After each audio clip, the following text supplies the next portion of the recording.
잠언 16장 25절부터 33절까지입니다. 제가 읽습니다. 어떤 길은 사람의 보기에 바르나 필경은 사망의 길이니라. 노력하는 자는 식욕을 인하여 애쓰나니 이는 그 입이 자기를 독촉함이니라. 불량한 자는 악을 꾀하나니 그 입술에는 맹렬한 불 같은 것이 있느니라. 패례한 자는 다툼을 일으키고 말장이는 친한 벗을 이간하느니라. 강포한 사람은 그 이웃을 꾀어 불선한 길로 인도하느니라. 눈을 감는 자는 패역한 일을 도모하며 입술을 닫는 자는 악한 일을 이루느니라. 백발은 영화의 멸류관이라. 의로운 길에서 얻으리라. 노하기를 더디하는 자는 용사보다 낫고 자기의 마음을 다스리는 자는 성을 빼앗는 자보다 나으니라. 사람이 제비는 뽑으나 이를 작정하기는 여호와께 있느니라. 아멘. 어떤 길은 사람의 보기에 바르나 필경은 사망의 길이니라. 잠언 14장 12절도 동일한 말씀이 있습니다. 잠언 14장 12절도 어떤 길은 사람의 보기에 바르나 필경은 사망의 길이니라. 중요한 말씀이기 때문에 반복된다는 것은 뻔한 이치가 되어집니다. 같은 잠언의 말씀인데 왜 반복하느냐? 주님께서 하시는 말씀이 이 땅에 주님께서 행하신 일 안에는 말씀을 가르치시며 복음을 전하신 것이 당연하게 포함되어 있지요. 이것을 이 땅에 기록하여 두면 그것을 이 세상에 다 두기도 부족할 정도로 많다. 그렇게 요한복음에 기록됩니다. 그런데도 왜 마태마가 누가복음 등에서 주님의 행하심과 어떤 사건, 어떤 말씀들을 반복하느냐 그 말이에요. 중요하기 때문에 그렇죠. 또한 주님께서 하신 말씀 명백하게 모두가 진리인데 어떨 때는 진실로 하고 말씀하시고 어떨 때는 진실로 말씀하시느냐. 참으로 그 말입니다. 왜 그러느냐. 그만큼 사람들은 주의를 주지 않으면 무관심하고 듣지 않으려 합니다. 학교에 가면 선생님들이 중요한 사항을 전달할 때 물론 수업 시간에 가르치는 게 다 필요하지만 그 가운데 특별히 중요한 것은 별표를 하든지 당구장 표시를 하든지 밑줄을 긋든지 그러지 않습니까? 하나님 말씀 66권은 전부 다 밑줄이 그어져야 될 말씀이지만 그 중에서 또한 더 염두에 둬야 될 중요한 말씀은 있다는 사실이죠. 그래서 주님께서도 참으로 진실로 한 번 하실 때가 있었고 없을 때가 있었고 진실로 두 번 하실 때가 있으셨죠. 그것처럼 이렇게 16장 25절 같은 말씀은 반복이 되어져 있음을 압니다. 어떤 길은 사람의 보기에 바르나 필경은 사망의 길이니라. 우리가 자기 확신 속에 산다는 것, 그것은 상당히 위험한 길을 걸어가는 것입니다. 우리 자신을 주님 앞에 내어놓고 돌아보아야 되지. 내가 성경 이해가 얼마나 탁월하고 옳은가? 내가 얼마나 하나님을 잘 알고 있는가? 내가 가진 교리나 신학이 얼마나 옳은가? 그런 세계 속에 들어가 산다면 정말로 문제가 많아집니다. 예를 들어 예수님 믿자마자 성령님께서 임하셨다. 그런 신학은 어떤 면에서 말씀의 근거에서 나오는 것입니다. 우리가 다 한 성령님을 마셨다. 그런 말씀에 해당이 될 것입니다. 고린도전서 같은 말씀이죠. 그럼에도 불구하고 절대 그런 말씀이 주님께서는 불과 성령님으로 세례 주시는 분이기 때문에 성령님으로 세례를 받아야 한다. 성령 충만을 받아야 한다.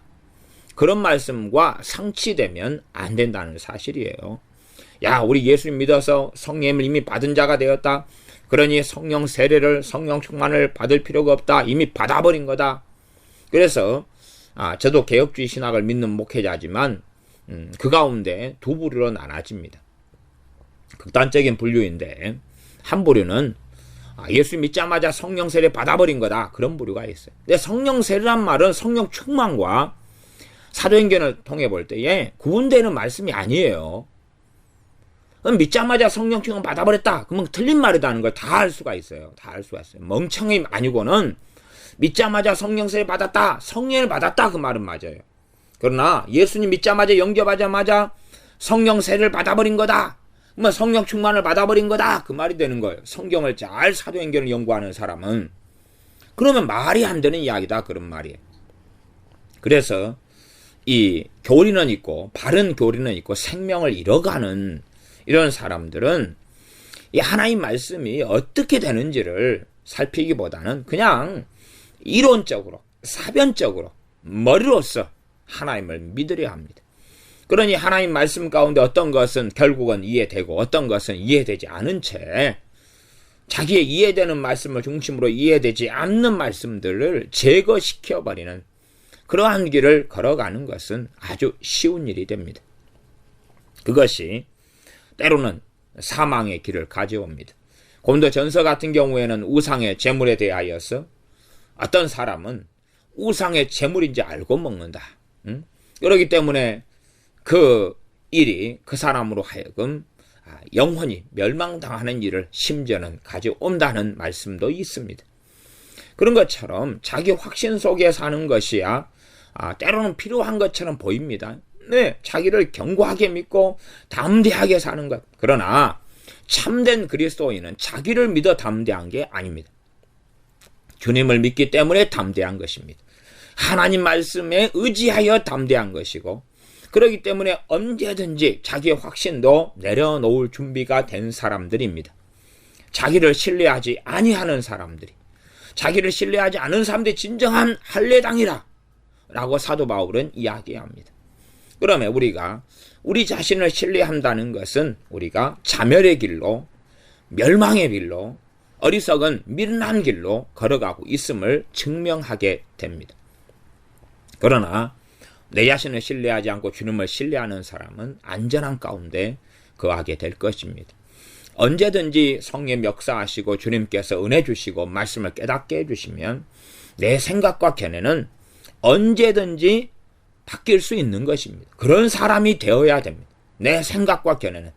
물론 그러나 한순간에 모든 것이 생각과 견해가 뒤집혀 버리는 것은 또한 참된 그리스도인에게 일어난 일이 아닙니다. 그건 미혹입니다. 물론 이렇게 은사 중단론을 믿다가 다시금 지금도 성령 은사가 있다 이런 것을 어떤 이론적으로 그렇게 알고 깨닫는 걸 넘어서서 실제로 성령 은사들을 경험하고 체험해야지만이 그 사람의 삶에서는 큰 변혁이 일어날 수 있을 것입니다. 나 그런 경우들을 제외하고 내가 어떤 진리의 말씀을 알았는데 알고 보니까 완전히 그게 거짓이었더라. 그리고 나는 전혀 새로운 무슨 계시를 받았다. 그러면 안 된다는 이야기입니다. 이단 사이비에 빠진 사람이 그걸 벗어나면서 바른 말씀을 아는 것은 중요하지만 그냥 정통적인 교단, 교파, 이단이 아닌 교회에서 신앙생활 하던 사람이 그렇게 신앙생활 주님을 믿으면서 한 5년 했다.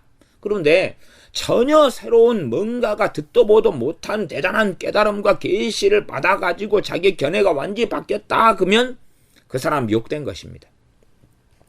아니 내가 주님 의지하고 살아왔다면 내 삶을 성령님께서 인도하신 것이 아니겠습니까? 주님이 인도하신 것이겠죠. 그런 삶에서 전혀 그걸 다 부정하고 부인한다는 것은 이미 다른 영을 받아버렸다는 이야기가 되는 것입니다.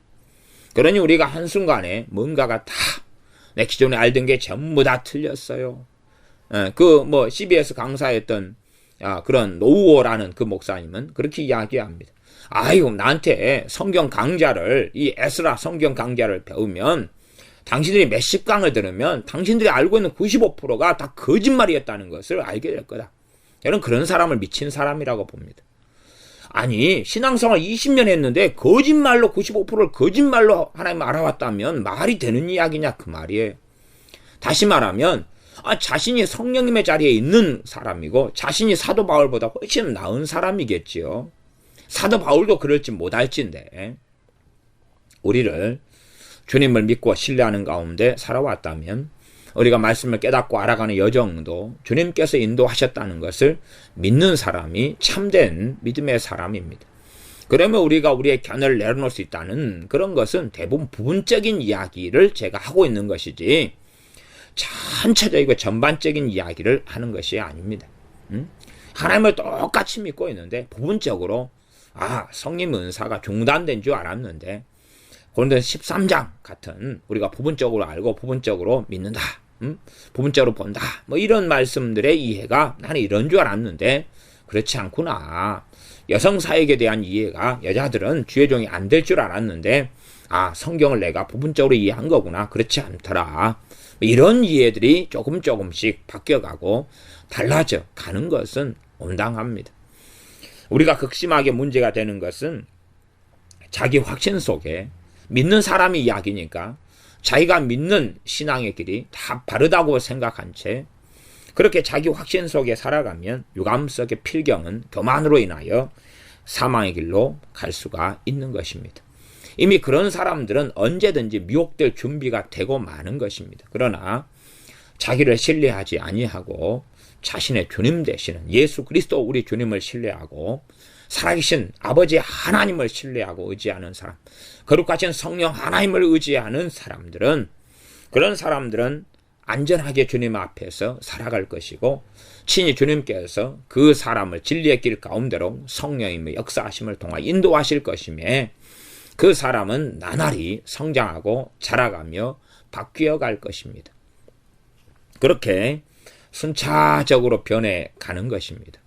꼭 아이가 아이 옷을 입다가 크니까 옷이라는 그 개념이나 처는 똑같은데 좀 더 큰 것을 입는 것처럼 또 계절이 바뀜에 따라서 계절에 맞는 옷을 입는 것처럼 그렇게 변해져 가는 부분이 있게 되어지죠. 주님을 닮고 성장하기 때문에 그렇습니다. 그러므로 우리는 우리 자신이 어떻게 말씀을 깨닫고 안 것이 성령으로부터 왔다 할지라도 그것은 지금 내 믿음의 수준에서는 오를 수 있으나 그러나 더 나아갔을 때 좀 부분적이고 편협할 수 있다는 것도 생각하셔야 됩니다. 내가 30년 전에 예수 믿을 때에 받은 어떤 깨달음, 어떤 말씀을 한 것이 지금도 그런 이야기를 동일하게 하고 있다면 사실상 얼마든지 문제가 있을 수 있는 것입니다. 그래서 사도 바울은 고린도전서 13장에 내가 어린아이 때에는 말하는 것이 어린아이와 같고 생각하는 것이 어린아이와 같다가 장성한 자가 되어서는 어린아이의 일을 버렸노라 라고 말씀합니다. 이 16장 2절에서도 사람의 행위가 자기 보기에는 모두 깨끗하여도 여호와는 심령을 감찰하시느니라. 이 말씀도 25절 말씀과 연관되어지는 말씀이 됩니다. 사람의 행위가 자기 보기에는 모두 깨끗하다. 문제 없는데 자기 수준에는 문제가 없다 그 말이. 그런데 하나님께서는 심령을 마음을 감찰하시기 때문에 하나님의 눈에는 명백하게 문제가 있는 것이 엄청나게 드러납니다. 세상적인 병원도 그러지 않습니까? 개인병원 작은 가정의학과 같은 데 가면 그 의사들이 가진 기계의 한계, 도구의 한계, 또 CT 촬영하는 기계가 없다 그러면 한계, 엑스레이 정도 가지고 진찰하고 또한 자기의 전문의가 아닌 그냥 가정의학과 의사다 그러면은 그냥 이쪽 저쪽 다 두루두루 하는 거죠. 그러나 전문의는 아니기 때문에 그런 부분에서 얼마간 그냥 경미한 병이나 이런 것은 약이나 치료나 등을 주사 등을 통하여서 분별하고 알지만 정말로 깊이 있는 병에 대해서는 잘 모를 때도 많다 그 말이에요. 그래서 더 큰 병원에 보내면 더 큰 병원 의사들은 더 좋은 기계나 기구를 이용하여서 진찰하고 그리고 때로는 자기 지식으로 안 될 때에 또 다른 전문의들과 함께 상의하고 또한 대학병원은 대학 교수진들과 함께 상의하면서 저 병이 무엇이겠구나 하고 알아가면서 치료법을 공부해 가는 것입니다. 그런 것처럼 정말 하나님께서는 그 사람의 심령을 감찰하시기 때문에 그 사람 수준에서 알고 자기를 판단하고 보고 괜찮다고 여기는 것하고 하나님께서 보시는 것은 심지어는 전혀 다를 수도 있다는 바른 겸손함 속에 우리는 거기에 있어야 합니다. 26절입니다. 노력하는 자는 식욕을 인하여 애쓰나니 이는 그 입이 자기를 독촉함이니라. 노력하는 자가 식욕을 인하여 애쓴다. 그러면 좀 우리 이해적으로는 안 맞게 되어집니다. 노력하는 자가 식욕을 인하여 애쓴다. 그래서 일반적으로는 이것은 개정개혁판에서 이렇게 새롭게 고쳤습니다. 고되게 일하는 자는 식욕을 인하여 애쓰나니, 고되게 일하는 자는 이렇게 번역했습니다. 고되게 일한다, 그 말은 노동하는 거죠. 힘들게 노동하는 사람이, 그런 사람 힘들게 노동하면 고되게 일을 한다. 그런 사람 배가 엄청 고프지 않겠습니까? 그래서 아이고 빨리 일 끝나고 밥 먹어야지. 일 끝나고 이것도 먹고 싶고 저것도 먹고 싶고. 저도 군대에 있을 때 훈련소 때는 특별히 더 너무나 힘들게 훈련을 육체적으로 받으니까 항상 이것도 먹고 싶고 저것도 먹고 싶고 저것도 먹고 싶고 그런 게 떠나질 않더라고요. 이 고되게 몸을 움직이니까. 그래서 고되게 일을 하는 사람은 식욕을 인하여 애쓴다. 먹는 것이 굉장히 중요하게 되는 것이, 그런 사람은 이는 그 입이 자기를 독촉함이니라. 이제 막 먹고 싶으니까 입이 막 군침이 돌고 먹을 게 생각나고 떠돌아다니고 그래가지고 그 사람으로 하여금 움직이게 된다. 그 다음에 이제 26절은 끝이에요. 그러면 이런 말씀이 무슨 의미일까? 그러면 힘들게 고되게 일하지 말란 이야기인가? 그럴 리는 없고, 과거에야 다 육체노동이 중심이 된 삶이기 때문에 고되게 일하는 사람은 식욕 인하여 애쓴다. 그러니 그런다 해서 우리의 식욕이, 우리가 뭘 먹고 싶은 충동이 일어난다 해서 그거 자체가 죄는 아니죠. 당연한 인간 본성에 대한 부분이 되어집니다. 사람 육체를 가지고 있기 때문에 뭐 식욕이든 성욕이든 아주 자연스러운 죄가 아닌 영역이 있어요. 그 다음에 이것이 정상적인 식욕하고 그걸 넘어서서 욕심과 탐욕으로 정욕으로 흘러갈 때에 죄가 되어지게 될 것입니다. 그래서 26절 그런 인간 본성에 대한 이야기, 자연스러운 흐름에 대한 이야기 정도만 보고 넘어가겠습니다. 27절입니다. 불량한 자는 악을 꾀하나니 그 입술에는 맹렬한 불 같은 것이 있느니라. 이제 27절부터는 특별히 사람들에 대하여 나오는데 27절은 불량한 자가 나옵니다. 불량한 자. 28절은 패려한 자. 개정개혁판으로는 패악한 자, 패악한 자. 사람이 패악을 부린다 막 그러잖아요. 패악한 자. 그 다음에 28절 하반절 말쟁이, 말장이 그랬는데 요즘에는 말쟁이 뭐 이렇게 가겠죠. 말장이. 그 다음 29절은 강포한 사람, 강포한 사람. 30절은 눈을 감는 자. 눈을 감는 자를 개정개혁판으로 눈짓을 하는 자 이렇게 나와요. 눈짓을 하는 자. 이게 은밀하게 뭔가를 다른 사람들과 함께 끼리끼리 뭔가를 도모하는 거죠. 그러니까 눈을 감는 자, 눈을 감는다 이렇게 한 것 같아요. 우리 개정개혁판은 아예 눈짓을 하는 자 그렇게 해놨습니다. 그 다음 30절 하반절은 입술을 닫는 자, 입술을 닫는 자. 그래서 이것도 눈을 감는 자하고 입술을 닫는 자가 주로 히브리적으로 제가 볼 때는 관용적인 표현인 것 같아요. 꼭 다윗을 잡아 죽이려고 사울왕이 가서 굴 속에 들어가 가지고 뒤를 가리우러 들어가더라 할 때 뒤를 가리우다가 똥누다 그 말이에요. 똥누다.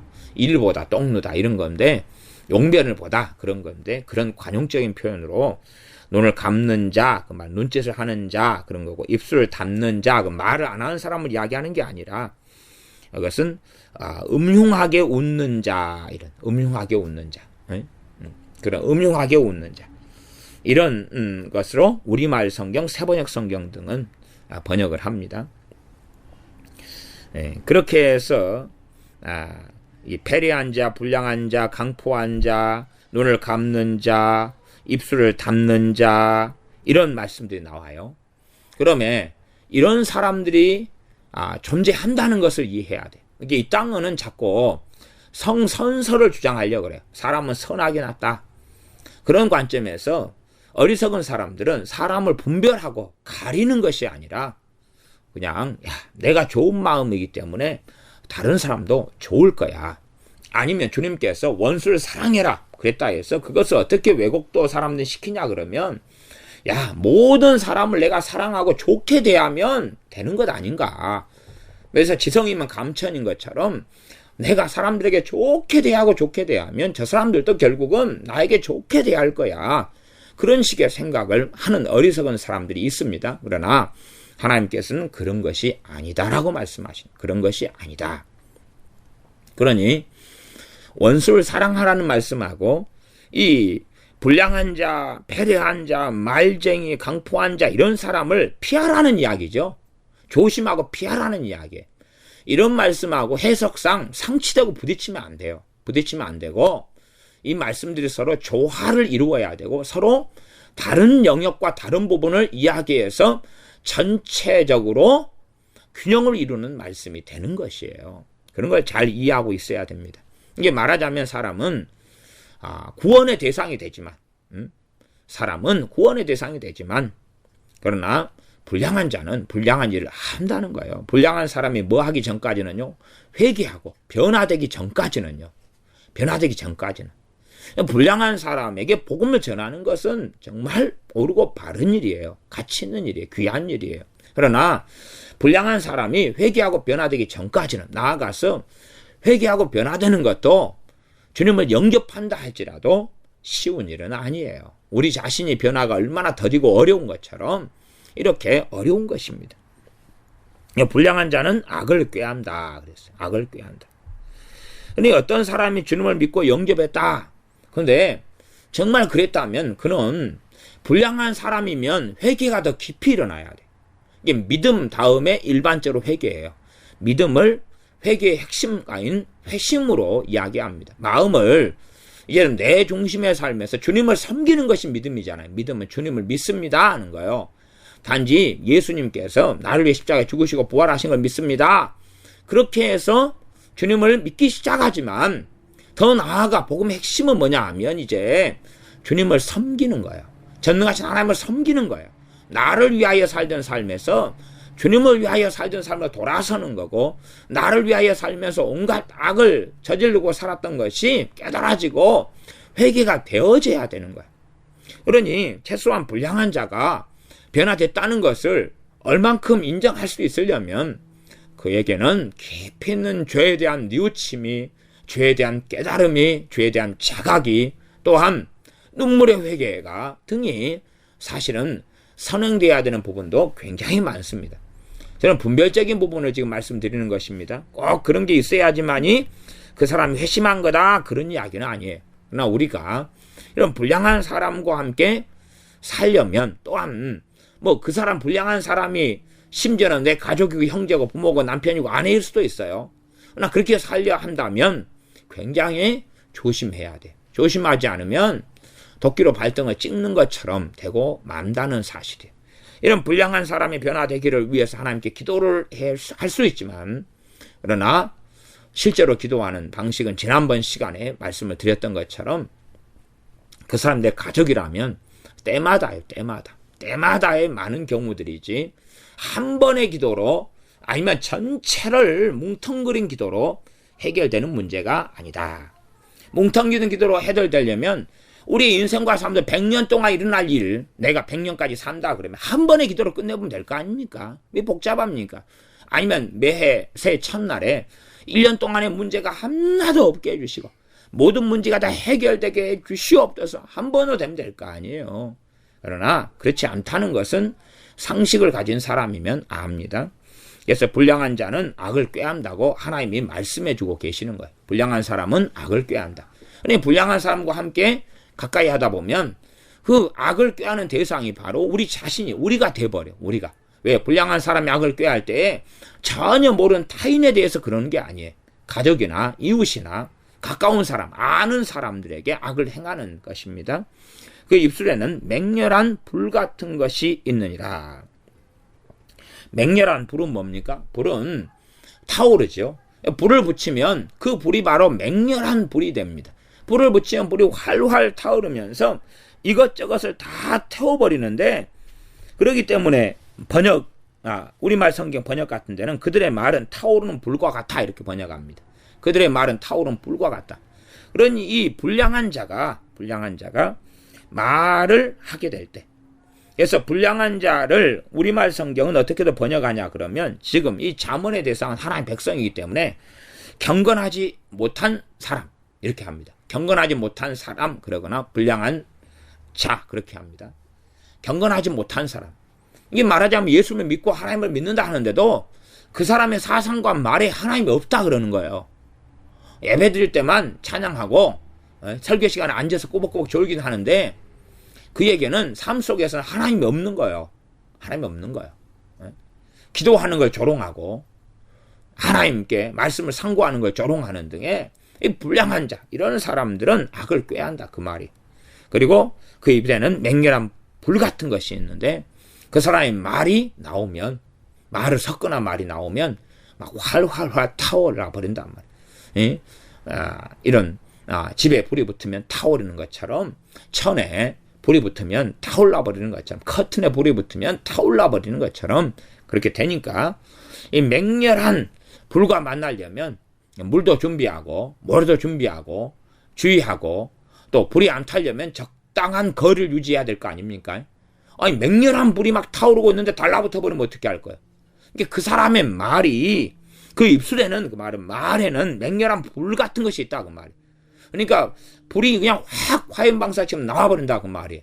그러니 대화를 할 때도 에베소 6장에 믿음의 방패로 한다. 믿음의 방패를 들어야지만이 상대방 화염 방사기로 확 쏴버리는데 막을 수 있는 거예요.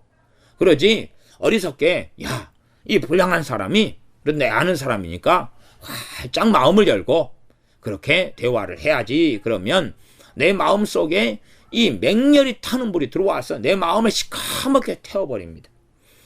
28절입니다. 패례한 자는 다툼을 일으킨다. 패약한 자는 다툼을 일으킨다.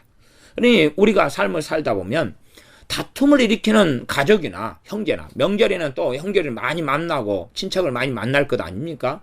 그러면 몇 년 정도 살면은 어지간하면 분별력을 갖추어야 됩니다. 어떤 사람 다툼을 일으켰는데 이 사람은 아이고 어쩌다가 그런 거야. 아니요. 정말로 가족이면 화평케 해야 됩니다. 화평케 해야 돼. 우리가 불교 신자에게도 복음을 전하지만, 그리고 그러나 불교 신자의 복음을 할 때 안 받아들일 때는 많은 거지. 그냥 대놓고 맨날 다툼을 일으키도록 당신은 지옥가 그렇게 하지 않습니다. 그건 지혜 없는 거고 어리석은 것이 되어집니다. 복음을 전하고, 그리고 복음을 전해 들을 때에, 주님을 만날 때에 그 다음에야 천국과 지옥이 믿어지는 거지. 그러지 천국과 지옥을 무지 몽매하게 전한다 해서, 그런다 해서 믿어지는 게 아닙니다. 물론 불교 안에서도 극락이 있고 또한 이 지옥이 있고 다 그런 개념들을 거기도 가지고 있습니다. 우리는 종교 간의 전쟁을 일으키려는 것이 아닙니다. 그런 다툼, 불필요한 다툼을 일으키면서 내가 옳다고 착각하는 사람들도 많이 있습니다. 그러나 이 패약한 자는 다툼을 일으킵니다. 말장이는 친한 것을 이간하느니라. 말장이, 누가 정말 말을 많이 한다 그러면 저 사람은 명백하게 이간질을 가지고 있다는 걸 알 수가 있습니다. 그래서 성령의 열매 가운데 하나가 9번째가 절제입니다. 절제. 누가 말을 많이 한다 그러면 저 사람 믿는 사람이라면 저 사람은 절대 성령 충만한 사람이 되지 못합니다. 절대. 제가 절대라고 말씀드렸습니다. 절대. 제가 절대라는 표현은 정말 조심하고 주의하고 않습니다. 그러나 말쟁이가 성령 충만을 받으면 말이 절제가 나타나기 시작합니다. 그러나 어떤 사람이 말쟁이를 계속 산다면 그 말쟁이를 계속 살면서는 성령 충만한 길, 주님과 동행하는 길, 깨어있는 그리스도인의 길은 걸어갈 수가 없습니다. 아니 말쟁이가 말을 계속 쉬지 않고 말을 하는데 도대체 결국은 무슨 말을 하겠느냐? 최고 말하는 중심은 사람이에요. 사람이에요. 그러면 사람이면 나중 결국은 뭐 처음이든 나중이든 간에 자기 가까운 사람들, 자기 친한 친구들 이야기를 할 수밖에 없습니다. 그러면서 이것저것 이야기하다 보면 이간질하고 흠잡는 이야기하고 그렇게 말할 수밖에 없는 거예요. 그러면 우리는 이 말쟁이들, 말 많은 사람을 굉장히 조심하고 주의해야 됩니다. 말 많은 사람 내 친구면 분명히 저 사람 어디 가서 내 욕을 하고 내 판단 비판을 하는 것은 흔한 일이지 특별한 일이 아니게 되니 그런 것을 겪더라도 충격을 받지 말아야 할 것입니다. 29절 강포한 사람은 그 이웃을 꿰어 불선한 길로 인도하느니라. 불선한 길은 선치 않는 길입니다. 그러니까 강포한 사람은 이웃을 꿰어낸다. 그러니 이 강포한 사람과 함께 산다. 강포한 사람은 난폭한 사람 혹은 폭력을 쓰는 사람 이렇게 번역합니다. 강포한 사람은 난폭한 사람. 그러면 난폭한 사람은 그 이웃을 끌어내어 좋지 못한 길로 끌어간다. 이게 우리말 성경의 29절의 번역입니다. 난폭한 사람. 이건 강압적이고 억압적이고 사람을 지배하고 조종하는 사람이죠. 이런 사람에게서 조종을 안 당하면 공격을 당하겠죠. 이 포악한 사람인데 난폭하고 포악하고 폭력적이고 언어 폭력적인 사람이 그러면 시킨 대로 합니까 안 합니까? 해야지요. 해야지. 그렇기 때문에 시킨 대로 해가지고 그 사람을 잘못된 길로 끌고 간다 그 말이에요. 그러면 우리가 어떤 사람들이 억압을 당하고 학대를 당하고 조종을 당하는 것은 그러면서 우리는 단지 피해자로만 생각하는 경향이 있는데 충분히 우리 자신이 이러한 잘못된 길을 좋지 못한 길을 우리는 걸어 다녔다 라는 것도 인식하고 알아야 됩니다. 잘못된 길. 물론 우리 사람의 눈으로 일반적 눈에 볼 때에 이 강포한 사람, 포악한 사람, 난폭한 사람이 그 이웃을 친구나 이웃이나 가까운 사람 아는 사람들을 꿰어내가지고 불선한 길 선치 못한 길로 인도했다. 근데 우리가 볼 때 딱히 뭐 도둑질 하러 가자 그런 것도 아니고 이런 등등 하는데 사실은 이 기준이 불선한 길, 좋지 못한 길의 기준은 하나님 앞에서 기준이 됩니다. 첫째는 육적인 삶이 육적인 삶, 인간적인 삶, 육적인 삶. 심각하게 말할 때는 어떤 면에서는 그런 이 바로 공주가 솔로몬을 꿰어낸 것처럼 그런 사람도 말로서는 굉장히 이 강포한 사람이 될 수 있습니다. 또 삼손을 드릴라가 꿰었죠. 드릴라 계속 번뇌했다 그랬어요. 번뇌했다고. 왜? 당신의 힘의 근원이 뭔지 말해주지 않느냐. 당신 나 사랑하지 않는 거구나. 그러면서 달달달 볶아요. 이것도 강포한 사람이에요. 그러니까 상당히 여자들 가운데서도 이 강포한 사람이 많은 거예요. 단지 폭력적인 이렇게 세 번역은 번역했는데 이건 저는 틀린 번역이다 봅니다. 근데 거기에 이제 폭력의 의미, 언어 폭력까지 포함할 때는 딱히 틀렸다 이렇게 보기는 어렵지만 폭력을 쓰는 사람 이렇게 세 번역이 번역하는데 그런 것보다는 이 강포하다 그럴 때 그렇게 그대로 개혁성경상으로 해도 괜찮고 난폭하다 그런데 그 의미적으로는 우리가 이해를 해야 돼. 의미적으로. 그래서 이 잔소리도 마찬가지. 잔소리의 방향이 옳으면 상관없는데 옳지 않다면은 예를 들어 부모가 자식한테 잔소리를 하는데 옳지 않아 가지고 그 자녀를 불선한 길로 인도할 수 있다 그 말이에요. 진정으로 선한 길은 성령의 인도하심 따라 살아가는 것입니다. 그러나 사람의 인도가 성령 인도하고 맞는 경우는 드뭅니다. 그게 문제가 되지. 그러니까 사람의 보기에는 옳은 길이다 그 말이에요. 그러나 그것이 멸망의 길이면 그게 불선한 길 아닙니까? 그러니 25절에 어떤 길은 사람이 보기에 바르나 그래요. 그럼 부모든지 이웃이든지 내 친구 자칭 타칭이다 하는 사람들은 이 길이 바른 길이야. 이 길로 가야 돼. 그럴 것 아니겠냐 그 말이에요. 그러나 필경은 사망의 길이다. 그러니 자기가 이 독재자처럼 자기 판단이 너무 옳다고 생각하면 그것을 다른 사람들이 강요하지 않겠느냐 그 말이에요. 근데 상대방이 안 들으면 이제 이런 위협도 하고 또 애걸복걸도 하고 연약한 척도 하고 뭐 별걸 다 할 거죠. 아니면 어떤 위협도 하겠습니까? 이 말을 정 안 들으면 너하고 나하고 인연을 끊자 뭐 근다든지 그럴 수도 있잖아요. 더 이상 너는 내 친구가 아니다든지 이럴 거 안 해주면 너가 나를 사랑한다는 것을 인정하지 않겠다든지 뭐 그런 등등 하게 되면 이 삼손 같은 하나님의 사람이라도 드릴라의 말에 꼼짝없이 걸려 들어가 버리는 거예요. 그렇게 해서 불선한 길, 악한 길로 인도하게 되는데 삼손이 자기 머리의 비밀을 밝혀낸 것이 불선한 길, 악한 길로 걸어간 거예요. 그러나 이 불선한 길, 잘못된 길, 그릇된 길로 걸어가는 것이 사람 눈에는 곧장 안 보이는 경우가 아주 많습니다. 그렇기 때문에 이러한 것이 어느 정도 계속되면 심각한 덕과 함정과 해가 나타나는데, 처음에는 이게 자기 눈에 불순한 길로 안 보이기 때문에, 잘못된 길로 안 보이기 때문에 이미 함정에 빠져서, 늪에 빠져서 지금 빠져나올 수 있을 때를 놓쳐버리는 거예요. 점점점 빠져들어가. 늪에 빠져서 아이고 점점 무릎까지, 허리까지 빠져들어가네. 누가 나를 살려내랴. 근데 무릎까지 갔을 때는 옆에 나무까지 붙잡고 나올 수 있었어요. 허리까지 간다면 나무까지가 손이 짧아서 닿지를 못하는 거예요. 문제는 일상적인 삶이 자기 눈에 보기에는 이 불순한 길이 잘 안 보이는 거예요. 불순한 길이 안 보여요. 잘 안 보여요. 예를 들어 욕심을 부추기면서, 야, 요즘에 어느 장사가 돈이 된다더라. 그래서 자기 욕심에 불타올라가지고, 야, 이 장사를 친구여 해라. 이거 하면 돈이 된다.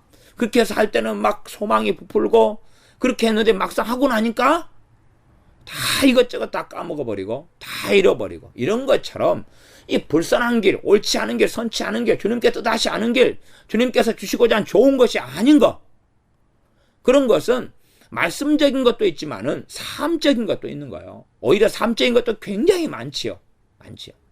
그런 것은 바로는 안 보여요. 바로 안 보여요. 그냥 실패의 길, 패망의 길, 속임수를 당하는 길, 이것저것 손해보고 잃어버리는 길, 그런 길 속에 들어가 버리면, 물질적으로 큰 손해를 받으면 사실은 어지간한 사람들은 믿음도 굉장히 실족하고 넘어지고 약해지고 쓰러지는 경우가 비일비재합니다. 30절입니다. 눈을 감는 자는, 눈짓을 하는 자는 패역한 일을 도모한다.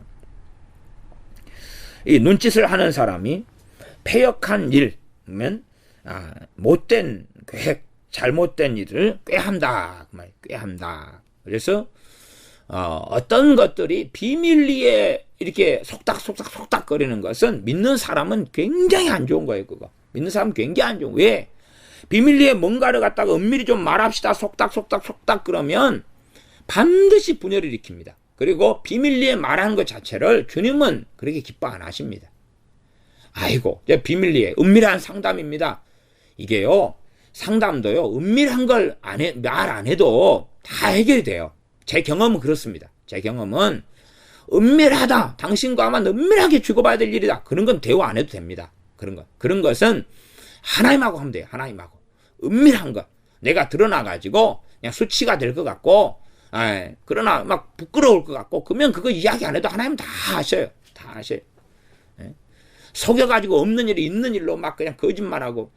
저는 참 어떤 사람의 전에 어떤 기도원 원장이라는 분이 심심한 말 상담을 받았는데요, 그 양반 보면 굉장히 괴로웠습니다. 왜 괴롭냐 그러면, 이 양반 남동생은 목사님이고 막 그냥 자기는 기도원 원장이고 그러는데, 자기 이야기를 남 이야기처럼 해가지고 상담할 때, 그리고 전혀 내용을 다 바꾸는 거예요.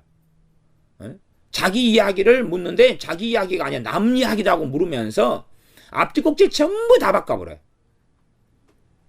그러면 그거에 따라서 무슨 답변을 해줄 수밖에 없잖아요. 그러니까 결국은 시간이 지나면 이제 자기 이야기 본심을 말하면서 이 진짜 내용은 이렇다 하고 이제 한참 2-3시간 저를 괴롭힌 다음에 이야기를 꺼내는 거예요. 그런 사람한테 제가 1년 이상을 고달픔을 당했어요. 기도원 원장이. 괴로워버려. 그러니까 그런 사람한테 아이고 그냥 괴로워버려. 그냥 힘들어버려. 그래서 아이고 얼마나 그냥 이 속닥거리는 걸 좋아하는지. 참 옛날에는 그래서 그런 것이 한 10년 전인데, 그때는 이제 뭘 몰라서 이제 비밀 아닐 은밀하게 좀 이야기합시다. 그러면 그렇게 은밀하게 이야기를 하도록, 은밀한데 말하자면 방에 들어가서 대화 나누거나 아니면은 밖에 나가가지고 벤치에 앉아서 대화하거나 그렇게 해줬어요. 옛날엔 그래도 그게 괜찮은 걸로 알았어요. 나 이제 시간이 이렇게 그래도 꽤 흘러나가다 보니까, 야, 그게 옳지 않다는 거 알았어요. 요즘에는 당연히 뭐 전부터 그러지만은 누가 은밀하게 이야기하자 그러면 전 대화 안 합니다. 은밀한 대화는 안 합니다. 뭐 상담을 받을 게 있어도 근처에 사람들이 있는 데서 이야기하십시오. 안 들리게 조용히 해도 상관없지만, 그러나 꼭 둘이밖에는 이야기 못할 내용이라면 둘이만 이야기해도 해결이 안 될 거고, 그 다음에 더 많은 것은 주님께 이야기하셔야지 해결될 것이라. 그리고 남이 들어도 괜찮은 내용을 가지고 이야기하시라.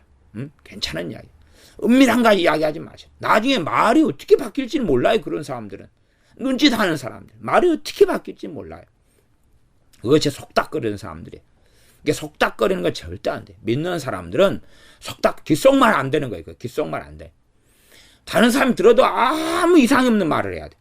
그리고 속닥거려야 될 말이 있으면 하지 말아야 돼. 하지 말아야 돼. 다른 사람이 들어도 문제가 없는 말을 해야 되는 거예요. 속닥거리는 말을, 저는 그래서 그걸 이 눈을 감는 자라고 보는 거예요. 속닥거리는 거. 눈짓을 하는 것이 뭐냐면, 야, 우리 귀옛말 하자. 귓속말 하자. 우리끼리만 아는 은밀한 이야기 하자. 그런 게 많아져 가면 그 사람이 이미 다른 영 속에 들어가 버리고 말아요. 성령의 역사는 밝히 드러납니다. 성령의 역사는 밝히 드러나고 비밀한 가운데 나오는 게 아니에요.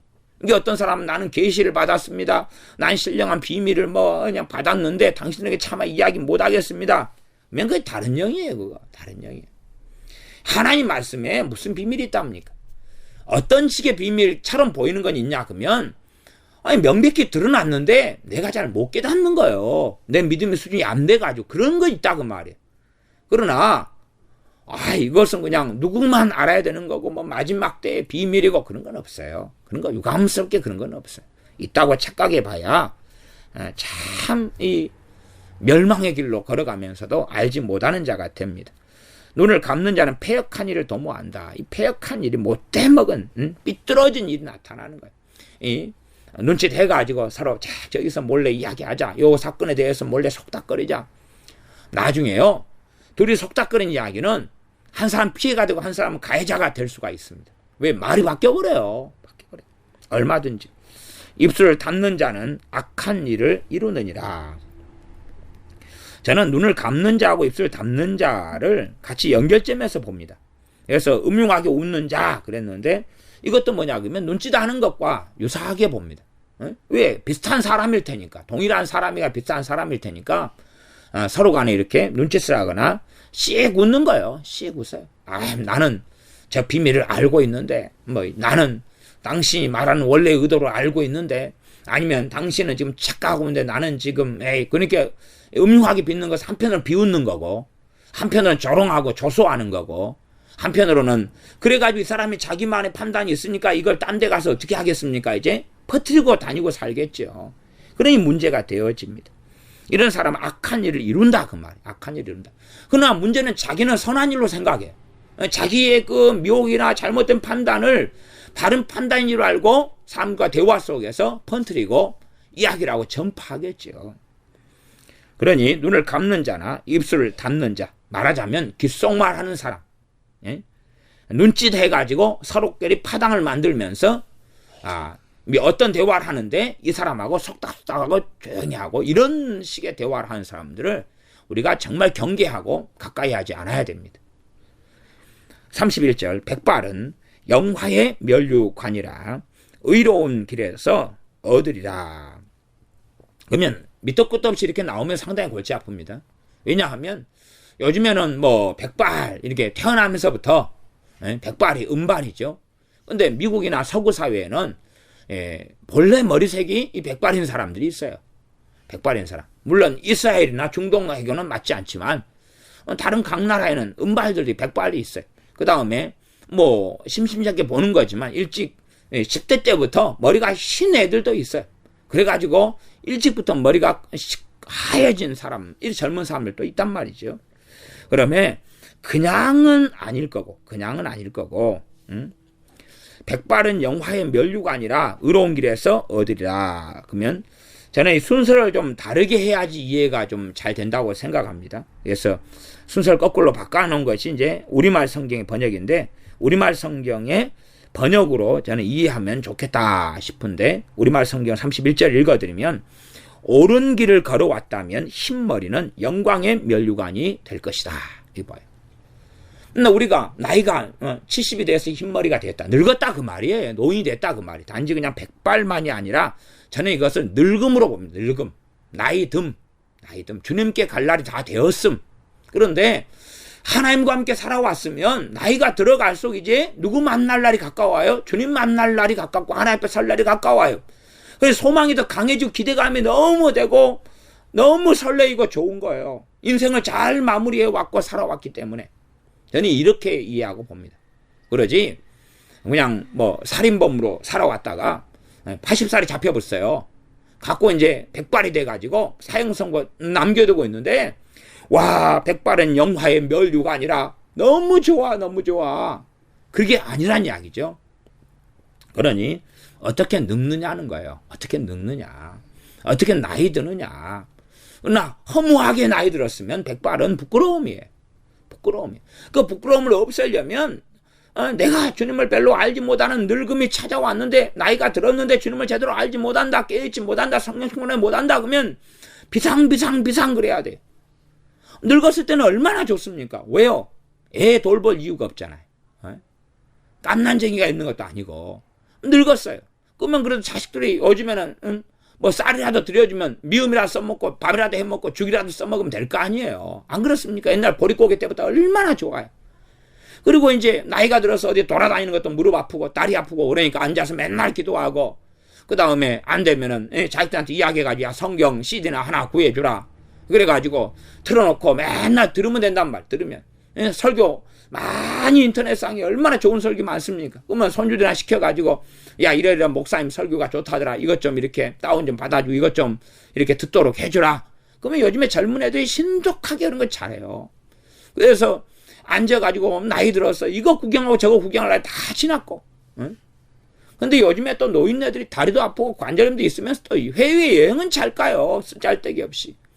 나이 들어가지고 한가하니까 그러죠. 정말 한가하니까 내가 정말 하나님 앞에서 살아왔느냐, 아니면 쓸데없이 나이만 들어가 늙어졌느냐를 확인해야 돼. 그것이 백발이 영화의 멸류관이 될런지 가장 수치스러운 그러한 똥관이 될런지는 알 수가 없는 것이, 각 사람마다 다르지요. 의로운 길에서 얻으리라. 그러니까 백발은 영화의 멸류관이라, 그런 그 선언이 어디에서 얻게 되는 선언입니까? 의로운 길에서 얻게 되는 선언이에요. 의로운 삶, 하나님을 섬기고 영화롭게 하고 영광스럽게 하고 하나님을 경외하면서 살아왔던 길의 끝에서 보니까 자기가 백발이 됐어요. 그건 영화의 멸류관이라는 거예요. 이게 하나님께서 그렇게 말씀했다고 칩시다. 백발은 영화의 멸류관이라. 누가 이걸 얻겠는가? 누가 이런 소리를 듣겠는가? 그런 하나님의 말씀이 있었다면, 의로운 길을 살아와서 늙어진 사람, 이 사람이 바로 그 말씀을 듣고 그 인정을 하나님께 받는 사람이라는 이야기입니다. 32절, 노하기를 더디하는 자는 용사보다 낫고 자기의 마음을 다스리는 자는 성을 빼앗는 자보다 나으니라. 마음을 다스리는 것과 노하기를 더디하는 것이 연결되어 있죠. 네, 연결되어 있어요. 노하기를 더디하는 사람이 용사보다 낫다. 다윗의 33인의 용사, 다윗의 3인 용사, 이런 용사가 있어도 하나님 앞에서는 싸움 잘하는 용사, 전쟁에 용맹한 용사들보다 노하기를 더디하는 사람이 또 낫다고 보신다, 그 말이에요. 그 정말 놀라운, 말하자면 삼국기로 한다면 관우, 장비 이런 용사들보다도 노하기를 더디하는 사람들도 낫다고 하나님 보신다, 그 말이에요. 왜? 그런 사람이 자기 마음을 다스리는 사람이고, 이 사람은 용사가 성을 공격하고 선봉장이 돼서 빼앗고 공격하고 성을 무너뜨리죠. 근데 이런 사람보다 자기 마음을 다스리는 자가 더 낫다. 하나님의 판단이고 하나님 평가합니다. 그러면 우리가 이 세상에서 지금 시대에서 지금의 어떤 이 물질 만능주의나 지금의 경제의 시대에 살아가는 이런 시대, 시장 경제의 시대에서의 용사는 그런 사람은 사업에 성공하는 사람이고 재벌이고 이런 사람, 벤처로 해서 성공하고 이런 사람이에요. 또 자수성가한 사람이 용사예요. 그런 지금 이제 개념이 바뀌어올 거 아니에요. 과거에는 이런 전쟁하는 시대는 이순신 장군처럼 전쟁 잘하는 사람들이 용사예요. 그런데 지금 시대에 와가지고는 이제 돈 잘 벌고 자기 인생의 성공을 가져오고 이런 사람이 용사예요. 근데 이런 사람보다 노하기를 더디하는 사람이, 마음을 다스리는 사람이 더 낫다. 하나님 앞에서 더 인정을 받는다는 사실입니다. 물론 이 땅에서 돈이 안 되는 일이기 때문에 마음을 다스릴 필요가 없고, 자기가 권력을 가지고 있으면 막 생각나는 대로 막 팍팍팍 말하면 되겠죠. 그러나 문제는 하나님하고는, 또한 하나님께는, 하나님 앞에서는 설 수가 없다. 제대로 설 수 없고 하나님과의 바른 관계를 맺고 살 수 없고 이 짧은 안개 같은 나그네 같은 인생이 마친 다음에는 부끄러움과 수치밖에는 거둘 것이 없게 됩니다. 33절입니다. 사람이 제비는 뽑으나 이를 작정하기는 여호와께 있느니라. 성경에서 제비 뽑는 것은 상당히 중요한 일입니다. 물론 이 세상의 사람들은 제비 뽑는 것을 우연이라고 생각합니다. 물론 제비 뽑는 것이 우연이 될 수가 있고 필연이 될 수가 있습니다. 그래서 33절은 본질적으로 믿음의 문제를 깔고 있는 것입니다. 믿음의 문제를 깔고 있어요. 사도행전에 이 주님의 제자 중에 가룟 유다가 주님을 배신해서 목을 매달아 또 떨어져서 창자가 터져 죽었습니다. 아겔다마라. 그리고 이제 사도의 빈자리를 제비를 뽑아서 뽑았습니다. 그 사람이 바로 마띠아입니다. 사도 가룟 유다의 자리에 마띠아가 뽑혀서 사도가 되어서 제비 뽑기를 했죠. 제비 뽑을 때 마띠아를 뽑으신 분은 누굽니까? 하나님이라는 사실. 하나님이라는 사실. 하나님이라는 사실. 그런 제비 뽑기를 한다. 요즘도 제비 뽑기가 사용됩니다. 어디에 사용되냐 그러면 이 합동측 교단은 제비 뽑기를 사용해. 그래서 합동측 교단에서는 부총회장, 제 기억하기로는 부총회장을 제비 뽑을 때에 이 뽑을 때 제비를 뽑게 해요. 이게 요즘 제비 뽑는데 사용하는 게 이제 공으로 사용하죠.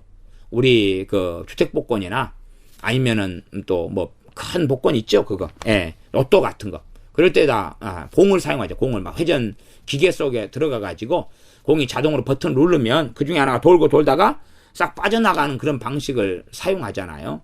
그런 제비 뽑기를 이제 사용하는 것처럼 그렇게 해서 부총회장에 사람들이 출마를 해요. 출마하면 5명이 출마했다 그러면 5명에 대해서 뭐 예를 들어서 뭐 이름을 정해놓든지 번호를 정해놓든지 해가지고 그 공을 집어넣어요. 공을 집어넣어가지고 돌려요. 그럼 예를 들어 뭐 3사람이다. 그럼 한 사람은 하얀 공, 한 사람은 파란색, 한 사람은 빨간색 공 그래가지고 그 색깔이 나오면 그 사람이 긴 거죠. 그렇게 해서 돌려가지고 뽑아요. 그러니까 믿음으로 행할 때는 당연히 이 일을 작정하는 게 하나님께 있기 때문에 하나님이 정확하게 뽑는 걸 볼 수가 있어요. 그러나 그 믿음이 없는 사람은 제비 뽑기라는 것은 제가 볼 때는 사람 일로 만들어버려요. 안 그러면 제 어릴 때는 뽑기가 많이 있었어요. 뽑기. 문방구나 제 10살 이렇게 될 때 정말 초등학교 어린 나이일 때 되면 구멍가게에 가면 뽑기가 굉장히 많이 있었어요. 그래서 10원을 내놓고 종이를 이렇게 뽑기를 딱 하면 3개 이렇게 나오면 쬐까는 과자 3개를 받아요. 또 5개 나오면 5개를 받아요. 또 1개 나오면 1개 받고 꽝 그러면 꽝이고 막 그래요. 방학 때가 되면 저희 교회 근처에 있는 초등학교가 있고 문방구들이 몇 개 있기 때문에 교회 아이들이 그 뽑기에 맹렬하게 달라들어요. 근데 교회 아이들 가운데 유난히 뽑기를 잘하는 애가 있어요. 근데 한 둘이 되는데 1,000원 가지고 뽑기를 하면 10,000원을 벌어가지고 와요. 그래서 야, 너 때문에 지금 이 교회가 덕을 못 세우게 생겼다. 너 때문에 문방구가 망하면 그걸 누가 책임져야 되냐. 얘는 뽑기만 하면 그냥 다 큰 것이 나와요. 다 큰 것이. 뭐 거의 예외 없이 그러더라고. 그래서 야. 근데 또 딴 애들은 또 뽑기만 하면 꽝이 되고 막 돈을 잃고 오는 애도 있어요. 그럼 야야, 그럼 너희들이 잃고 얘가 다 따냐? 이제 그럼. 문방구는 끄면은 중간. 과거에 뽑기를 그렇게 할 때에 그것이 하나님께로부터 그 작정이 나오는 게 아니었다 그 말이에요. 그냥 그런 것은 확률적인 거고 우연적인 거고 그럴 수밖에 없는 거예요. 그러나 이 제비 뽑기는 성경적인 방법인데 하나님 앞에서 뽑을 때는 그럴 때는 사람이 뽑지만 결과는 하나님께 주시는 거다 그 말이에요.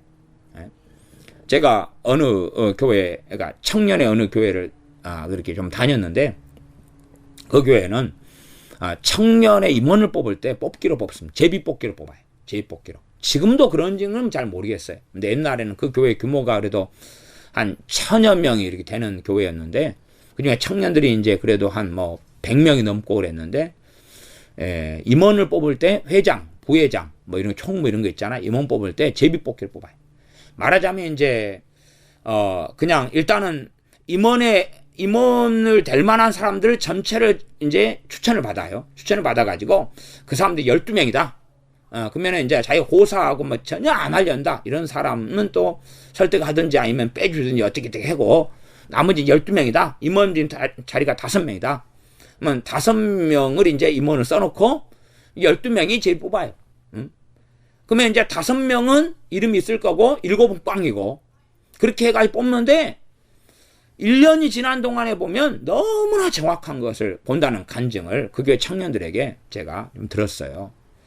어떨 때는 이제 한 대학 청년회니까 대학생들이 많겠죠. 그래서 한 청년이 군대를 가지고 영장을 신청해 놨어요. 그래가지고 보통으로서는 한 3개월 안에 나와요. 나오는데 근데 그 청년 하나가 임원이 되도록 그렇게 추천을 받았어요. 나는 곧 영장 신청해 놨어. 안 된다. 그래도 그래도 해라. 당시 진짜 안 되는 거면 안 뽑히겠지. 그 하나님으로 역사하실 거야. 했더니 그 대학생 청년이 좀 나이가 늦었는데 군대를 신청해 놨는데 회장이 돼버린 거야. 그래서 이게 왜 회장이냐? 그러다가 이제 회장이 뽑혔는데 이게 하나님께로부터 온 일이냐? 아니면 그냥 이게 우연히 해가지고 어찌 됐냐? 어떻게 할 거냐? 그러다가 결국은 회장을 수행을 했어요. 믿음이 좋은 청년이고 대학생이니까. 근데 1년 임기가 끝난 다음에 영장이 나왔어요. 연기를 신청한 것도 아니고. 그러니까 그 친구가 참 그렇게 청년을 잘 이끌었다 그런 이야기를 들어요. 그러니까 그런 식으로 이제 그 교회는 임원을 제비 뽑기로 뽑는데 싸움과 분란이 없는 거예요. 제비 뽑기는 싸움과 분란을 멈추게 한다 그래서. 그러면 어디 권사를 임직할 때 뭘 뽑으면 간단해. 제비 뽑기로 하면 간단하잖아요.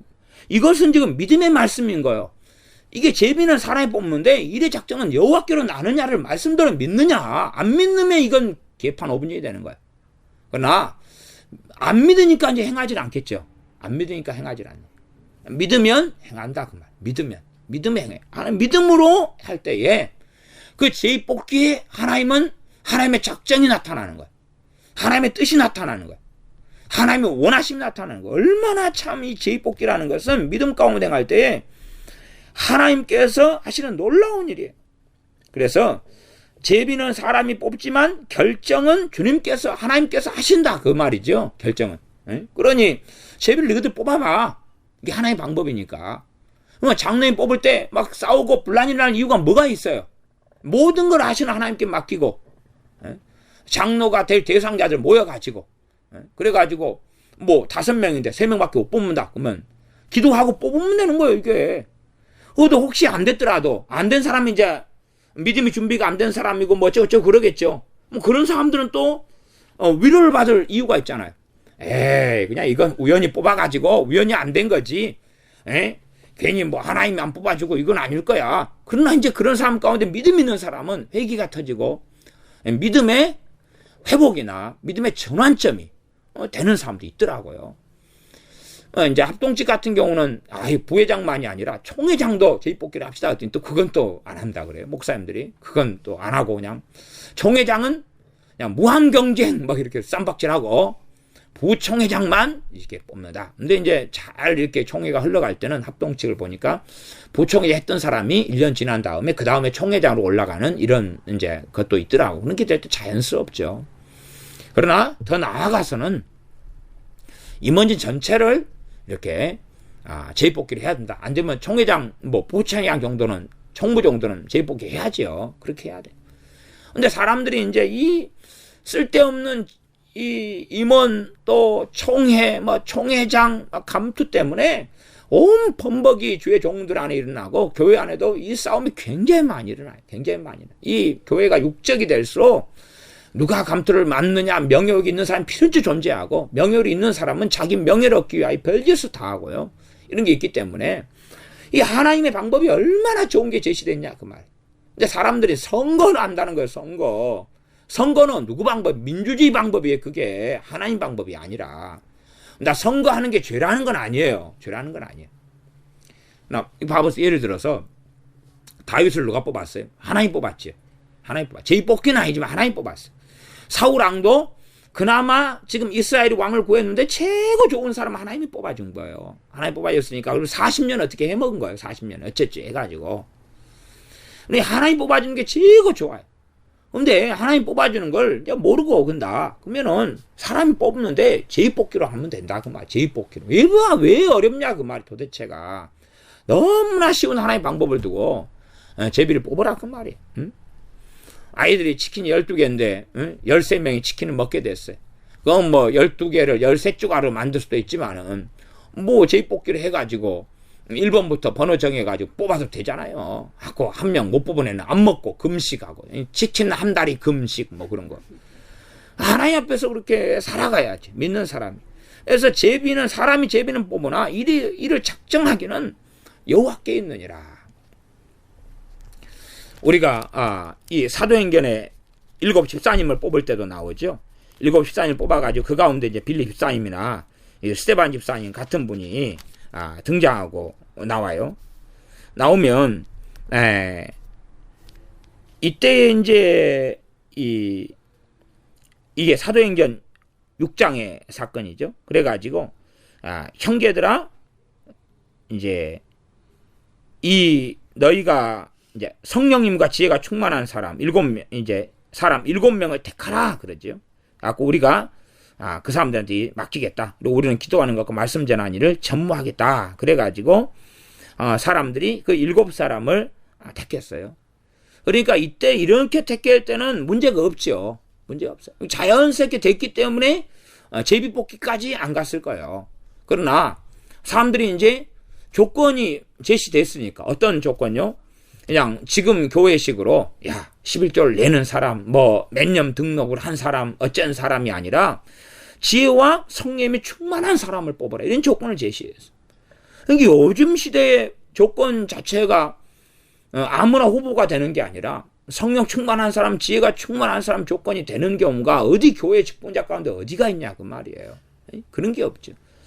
그러니까 뭐 교회에서 담임 목사님 청빙할 때도 박사학위가 있느냐 뭐 그런 거고 아니면 학벌이 어찌 되느냐 뭐 이런 거지 성령 충만하냐. 그게 지금은요 이제 성령 충만한 것이 뭔지도 모르게 돼버렸어요. 그게 뭔지 몰라요. 희한하죠. 오늘 사도들은 사도행전 6장에 성령님과 지혜가 충만하여 칭찬하는 사람 7명을 너희가 택하라 그러니까 이 당시의 회중들 당시의 교인들은 그걸 알아요. 성령 충만한 사람이 이 사람이구만 택하기가 쉬워요. 싸움이 안 일어나요. 뻔하니까. 그러니까 제비 뽑을 필요까지 없어져요. 뻔하니까. 그러나 지금같이 무지몽매하게 돼버렸으면 누가 성령 충만하냐? 몰라요. 누가 지혜가 충만하냐? 몰라요. 알 수가 없는 거예요. 잠언의 지혜라는 놀라운 말씀들을 그렇게 가지고 있는데도 누가 지혜가 충만하냐 몰라요. 거꾸로 자기가 지혜가 없다는 얘기는 민난 자에 속하게 되고 그런데도 자기의 본질을 모르는 사람이 너무 많은 것처럼 누가 성령 충만한지 성령 충만이 뭔지 전혀 모르는 시대가 되어버렸어요. 그래서 이 7 집사님 뽑을 때에는 제비뽑기까지는 안 갔습니다. 그러나 아마 이제 훨씬 더 물론 정확하게 제비뽑기가 없었다 그렇게까지는 이제 개연성은 약간은 남아있다고 보아요. 사도행전 6장에 7 집사님 뽑을 때 어쨌든 택한 방법 가운데 하나가 제비뽑기일 수도 있으니까. 근데 제비뽑기는 안 나오지만 앞에 마띠아를 사도를 뽑을 때는 나와요. 그 다음에 사람 뽑았는데 아마 7명에서 끝난지도 모르겠죠. 지혜와 성령 충만한 사람 보니까 7명이었어요. 그래 끝 됐을 수 있어요. 그러나 그렇게 보는 눈이 있으니까 그렇고 보는 눈이 없는 지금 시대일수록 싸움과 분쟁과 분란을 멈추는 것은 제비뽑기죠. 제비뽑기죠. 그러나 믿어야 돼요. 그러나 믿어야 돼요. 제비를 뽑는 것은 사람이 뽑느나 그러나 일의 작정은 하나님께 있다. 그래서 그런 많은 방법을 시행해 보다가 그런 합동 부회장 뽑기 이런 것은 뽑을 때 자기가 직접 뽑게 해요. 괜히 그 사회자가 뽑아주면은 네가 뽑아가지고 내가 안 됐어 그럴 수 있잖아요. 그러니까 당사자가 뽑아. 당사자가 뽑아.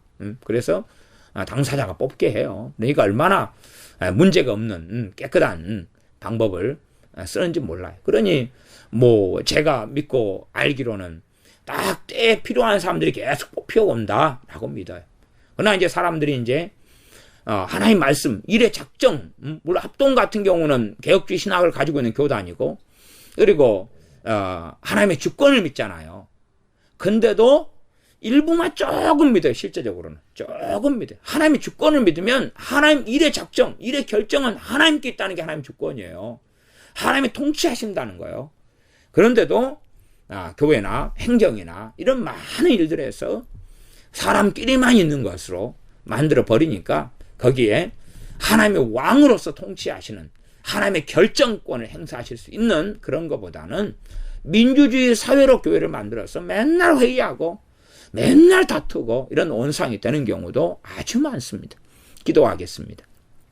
아버지 하나님, 참으로 우리가 이 패악한 자, 패려한 자, 또한 어리석은 자들, 잘못된 자들, 말을 하는 말쟁이들부터 시작해서 하나님 말씀에서 경고하는 이러한 잘못된 삶의 길을 걷는 사람들을 잘 지각과 지혜를 가지고 분별하여서 안전한, 또한 어렵고 힘든 일을 당하지 아니하고 우리가 다 내 마음처럼 그래 사람들이 살지 않는 줄을 알아서 조심하고 조심하는 분별력 있는 삶을 살도록 도와주시고, 무엇보다 우리의 삶에 있어서 우리는 하나님이 어디 계신가 하지만 심지어 제비를 뽑는 일이라 할지라도 우리가 제비를 뽑아도 살아계신 하나님께서 결정권을 가지고 행하시는 것을 믿는 사람들에게 하나님께서 참으로 제비를 사람이 뽑는 그 제비 가운데 하나님의 작정, 하나님의 결정이 있는 것을 명확하게 보게 될 터이 온즉 우리가 하나님 말씀에 주의하여 이 세상의 지혜나 시대적인 과학적인 사고 방식이 아니라 믿음의 길, 하나님을 신뢰하는 길을 걷는 믿음의 사람들이 우리가 되게 하여 주시옵소서. 우리 주 예수님의 이름으로 기도하옵나이다. 아멘.